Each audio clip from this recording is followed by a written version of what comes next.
Behold, my Rhinebeck Sweater 2024. This is the Dirty Caramel Sweater by Kutova Kika. I'm guessing, I have no idea. I'm guessing she's maybe from Finland or a Scandinavian country. It's a designer I've never worked on before, so this is really exciting. It's not every day that it's a new designer that I get to work with. So this is the sweater and it is so, so beautiful. I hope you're seeing how wonderful it is. It's also so cozy. I don't think I've made a sweater held with mohair in a while, and it's just, oh my gosh, I'm so glad it's a little bit chilly out today when I'm shooting this, even though it's still summer. So I saw, I think it was a colorwork sweater with just a flower yoke on it, and it was this My Creative Garage, and it was the green as the main color and the pink as the contrast color. Superwash merino wool, this fingering weight one, and this is the mohair that goes with it from My Creative Garage. This color is called Standout Pink, which is the perfect name for it because it absolutely stands out. I have this awesome purple from Homespun House. This is non-superwash wool, so I was like, should I be mixing the two? I wasn't sure about it, and I'm gonna come back to that in a second. I took this out of a kit. So this is from Sprinkle Fibers, and I always like playing with two different shades of a color, kind of like they're in one paint chip. I think that's fun to do in color work. And I had this bit of mohair left over, which I think might have been hedgehog, I don't know. Let me also note before I move on that this is a slightly thinner yarn. It's kind of like almost a light fingering, so I was really counting on this mohair kind of making up the difference in blooming a little bit, and I think it really worked well. Now, I used my Apple Pencil to put a little scratch mark next to each of the colors so I could remember which one was which was really helpful.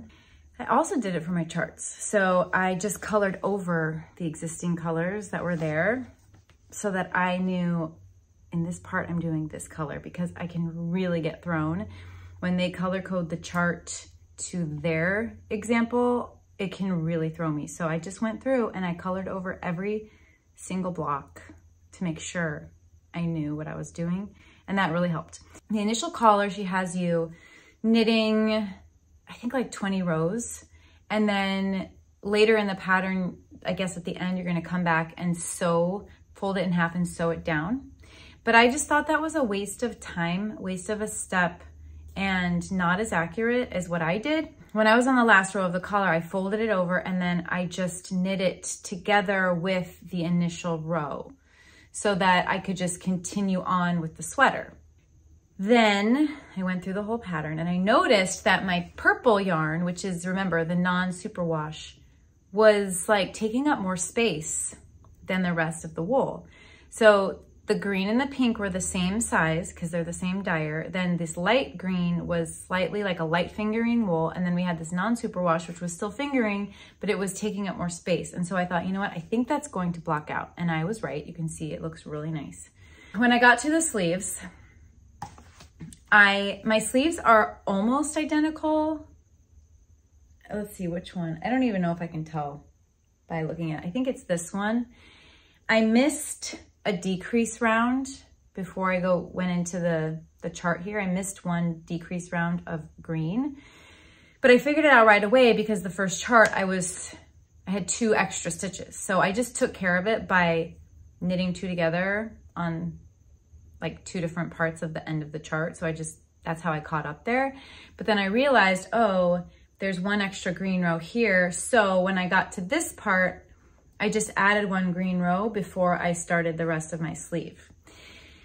In the pattern, there isn't a sleeve decrease. There is 1 sleeve decrease. It happens right here, and then you just knit even. But I realized these sleeves were gonna be very, very, very wide and open, and I have kind of skinny arms. So I decided to do a decrease myself from here to here. So every 5th row, I did a decrease. So you can see it goes from pretty thick to a lot thinner.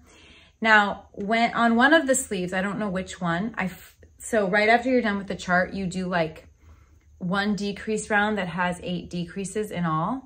And I forgot to do that. I didn't realize until I was about 4 inches away that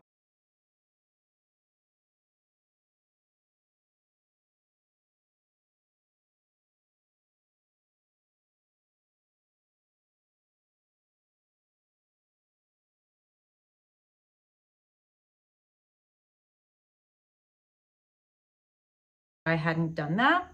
So one sleeve has 8 decreases right here, and the other has 8 decreases, I think it's this one, right here.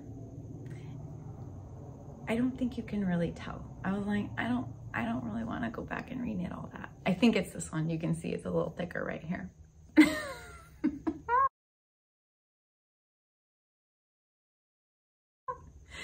was like, who cares? Just keep going, just keep going. Because I could still stay with my decreases every 5th row.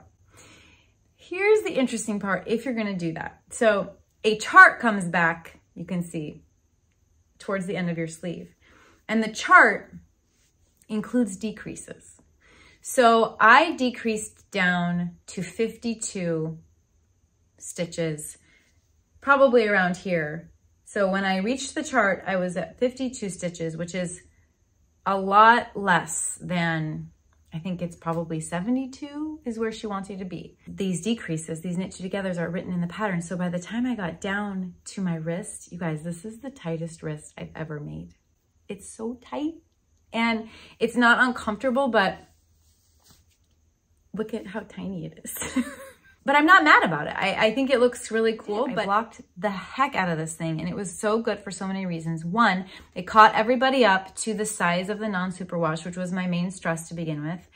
It made the sleeves a little longer than I wanted them to, but I think they're fine. I think they're good. When it was still a little wet, I tried it on and the sleeves were even bigger, so they kind of did like dry up a little bit. And then the length is really nice too. It's hitting just below actually the top of my hip bone, which is where I like my sweaters to hit. So I'll show you. This was such a fun project. I love color work. I love these colors. They're my favorite colors. The feel of the fabric, then now that it's done, is so soft and luxurious and beautiful and nice. I love that it's such a bright sweater during a cold time of the year.